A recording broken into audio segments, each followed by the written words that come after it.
जो हमने पढ़ा था अभी, एब्जॉर्प्शन बाय रूट।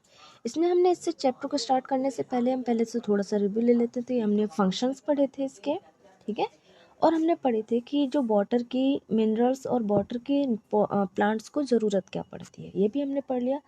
हम पढ़ रहे थे characteristics of roots for absorbing water, ठीक है। तो इसमें हम पहला कैरेक्टर पढ़ चुके थे, surface area of root is enormous. तो इसका मैं एक छोटा सा रिव्यू दे देती हूँ कि जैसे यहाँ पे लिखा है, पहला ही कैरेक्टर है हमारा कि ये लिखा है, इसका पहला कैरेक्टर है सरफेस वाला। तो इसमें कह रहा है कि huge surface area provide by rootlet and root hair। Means क्या हो गया इसका, जैसे यहाँ पे एक, जैसे ये कोई प्लांट है, ठीक है, ये क्या है, प्लांट है,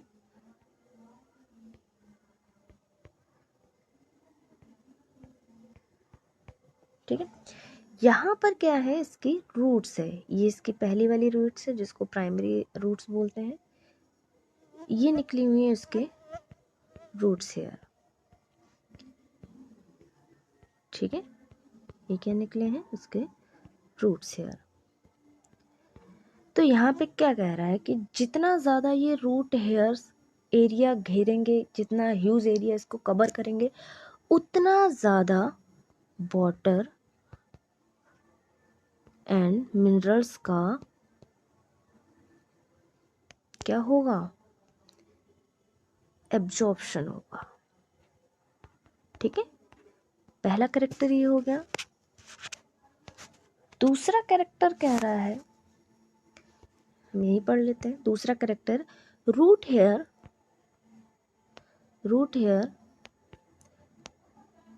contains cell shape and higher concentration than the surrounded water।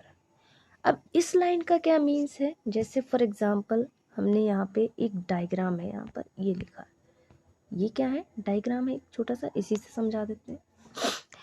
इसमें कह रहा है कि यहाँ पे ये इसका डायग्राम है, ये इसकी सेल मेम्ब्रेन है, बाहर क्या होगी, सेल वॉल होगी, अंदर क्या भरा है, साइटोप्लाज्म, ये क्या है, वैक्यूल है, ठीक है। ये जो वैक्यूल है यही क्या बना रहा है, इसके अंदर भरा है सॉल्यूशन। ये वैक्यूल के अंदर क्या भरा है, सॉल्यूशन, ठीक है। अब यही सॉल्यूशन जो भरा वैक्यूल है, इसको ही हम बोल देते हैं सेल शेप। क्या बोल देते हैं, सेल शेप।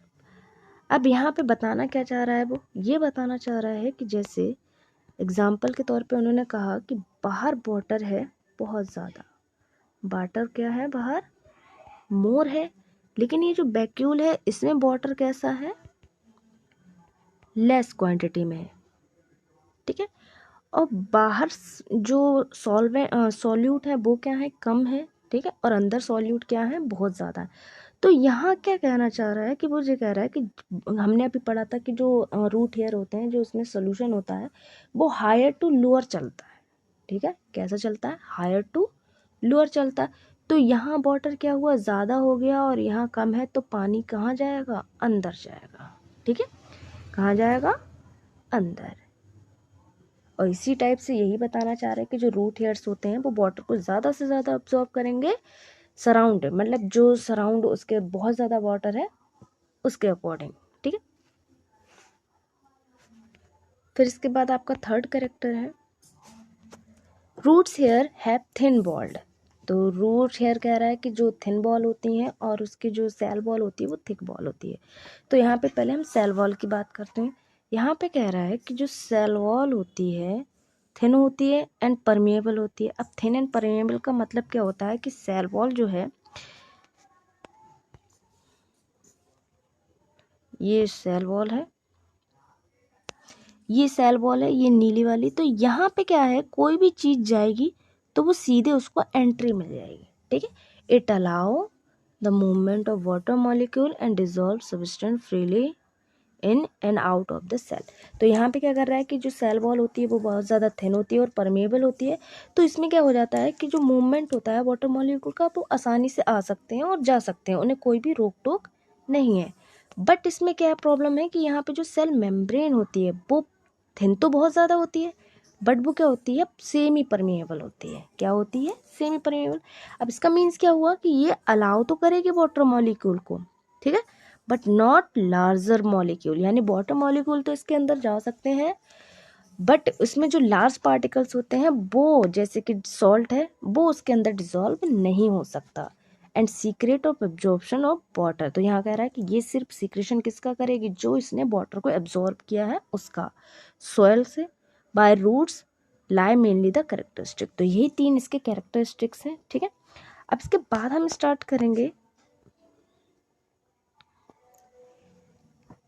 कैरेक्टरिस्टिक है। तो यहाँ पे अब हम पढ़ेंगे, क्या पढ़ेंगे कि भाई जो इसके फिनोमिना हैं कि ये किस किस बेस से, किस किस तरीक़ों से, तो उनसे क्या करेगा, ये एब्जॉर्प्शन करेगा। तो पहला इसके 5 फिनोमिना है, ठीक है।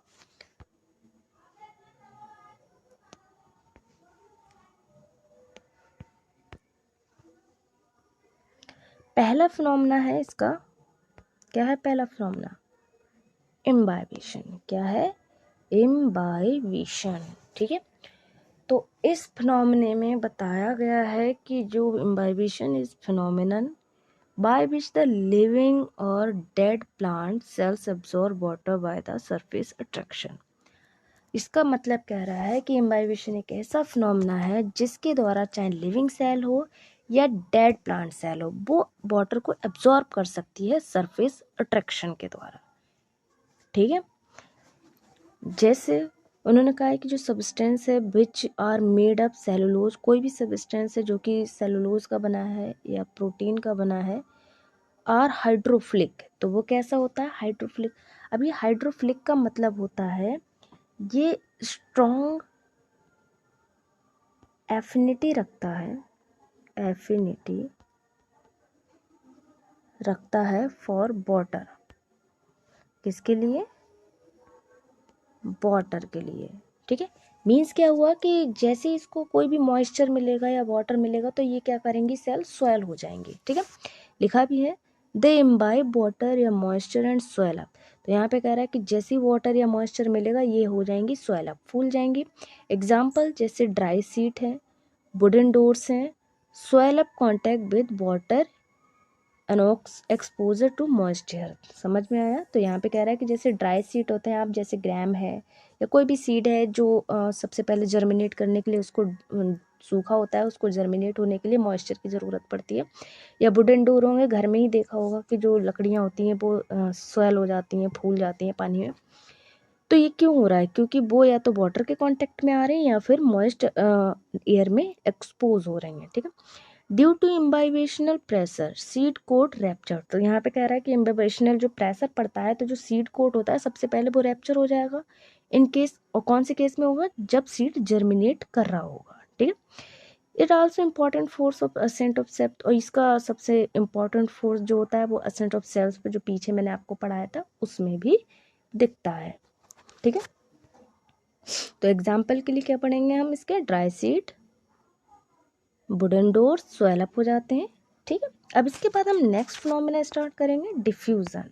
क्या स्टार्ट करेंगे? डिफ्यूजन। तो देखिए डिफ्यूजन में क्या होता है कि यहाँ पे पहले डेफिनेशन पढ़ लेते हैं, फिर हम आपको एक एक्सपेरिमेंट के द्वारा बताएंगे कि इसमें कैसे होता है, ठीक है। तो इसमें लिखा है कि diffusion is the free movement of molecule, ठीक है। डिफ्यूजन क्या है? Free movement of molecule of a substance, solute हो सकता है, सॉल्वेंट हो सकता है, गैस भी हो सकती है और लिक्विड भी हो सकते हैं, ठीक है। From the region of their higher concentration to the their lower concentration to the are in direct contact. तो मीन्स क्या हुआ कि डिफ्यूजन एक ऐसा मूवमेंट होता है, ऐसा फ्री मूवमेंट होता है मॉलिक्यूल्स का, जिसमें चाहे वो गैस हो, लिक्विड या सॉल्वेंट या सॉल्यूट हो, वो अपने हायर कंसंट्रेशन वाले रीजन से लोअर कंसंट्रेशन वाले रीजन तक डायरेक्ट जा सकता है, ठीक है। अब इसका एग्जांपल हम एक्सपेरिमेंट के द्वारा सुनेंगे, ठीक है।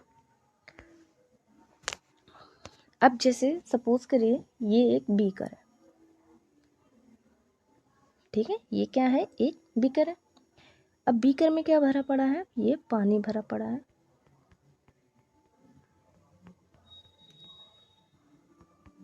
ठीक है, इसे हम लिख लेते हैं वाटर है, और इसमें ही हमने डाल दी पोटेशियम परमैंगनेट। ये क्या डाल दिया हमने, ये क्या है, पोटेशियम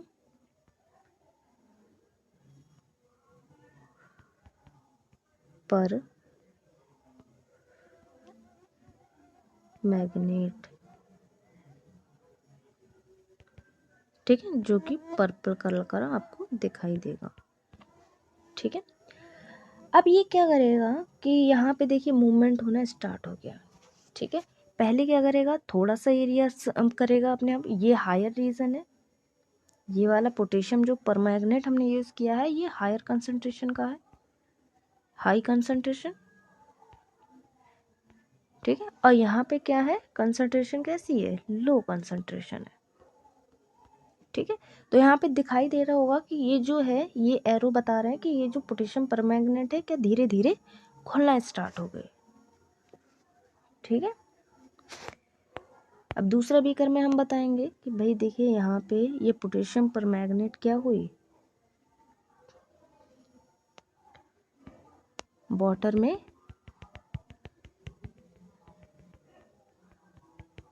घुल गई। ये देखिए यहाँ तक घुल चुकी है।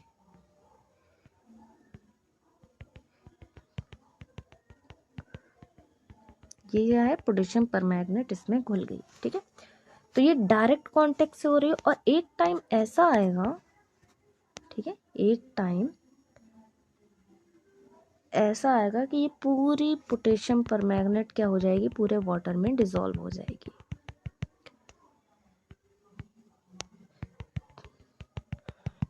ठीक है, तो यहाँ पे वो यही बताना चाह रहा है कि जो डिफ्यूजन होता है, जो डिफ्यूजन है वो without any help, without semi permeable membrane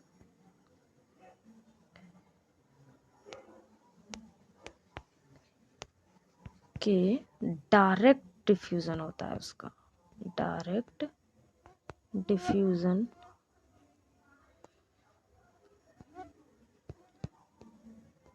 होता है। ठीक है, अब जैसे एक एग्जांपल आपकी बुक में ही दिया हुआ है, ये तो मैंने आपको ऐसे समझाने के लिए बनाया है, आपकी बुक में भी दिया है। जैसे उन्होंने कहा कि एक एक्सपेरिमेंट है,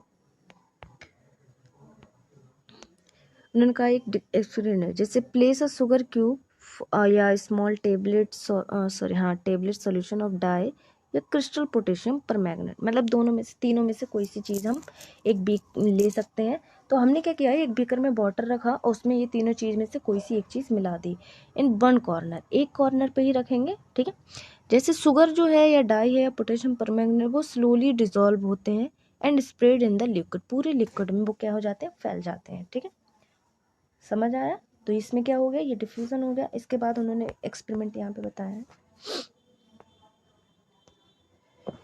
कि diffusion soluble in dye water. तो इसमें कह रहा है कि सबसे पहले उन्होंने क्या किया, ए वाले में क्या किया कि उन्होंने एक डाई डाल दिया तो डिफ्यूजन स्टार्ट हो गया, दूसरे में डिफ्यूजन जो है प्रोग्रेस कर रहा है, देखिए आगे बढ़ रहा है, सेम जैसे मैंने बताया था कि धीरे धीरे क्या करेगा, आगे बढ़ेगा। ठीक है, फिर क्या कह रहा है, डिफ्यूज कंप्लीट, पूरा का पूरा जो वाटर था वो क्या हुआ, डाई में मतलब मिक्स हो गया, मेकिंग अ होमोलोगस सोल्यूशन, और देखने में आपको लगेगा बिल्कुल एक जैसा सोल्यूशन है। ठीक है, फिर इसके बाद क्या है, जो मॉलिक्यूल है सॉल्यूट का evenly distributed in the solvent, पूरे के सॉल्वेंट में क्या है, वो पूरे के पूरे डिसॉल्व हो चुके हैं। ठीक है, अब यहाँ पे थोड़ा सा पॉइंट भी दिया है कि जो मॉलिक्यूल्स हैं डाई के are more crowd, more concentrated है। ठीक है, in near to tablet of the dye, तो उसमें क्या किया, पूरे डिसॉल्व हो जाएगा, बहुत ज़्यादा कंसनट्रेटेड है।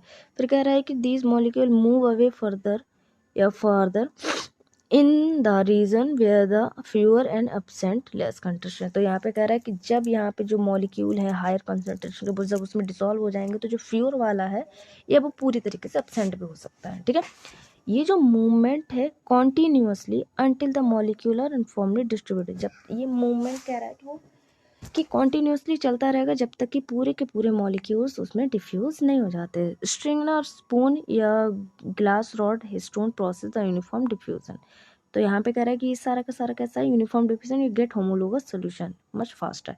जब सारी चीज़ें इसमें मिक्स हो जाएंगी, पूरा का डाई हमारा जो बीकर में, यानी कि डाई के हमारा सॉल्यूट है और बीकर में जो वाटर था वो हमारा सॉल्वेंट था, अब दोनों के दोनों क्या हुए, आपस में मिक्स हो गए डायरेक्ट कॉन्टेक्ट से, तो इसमें क्या है, होमोलोगस सॉल्यूशन मिलेगा। ठीक है, तो ये हमारा डिफ्यूजन है।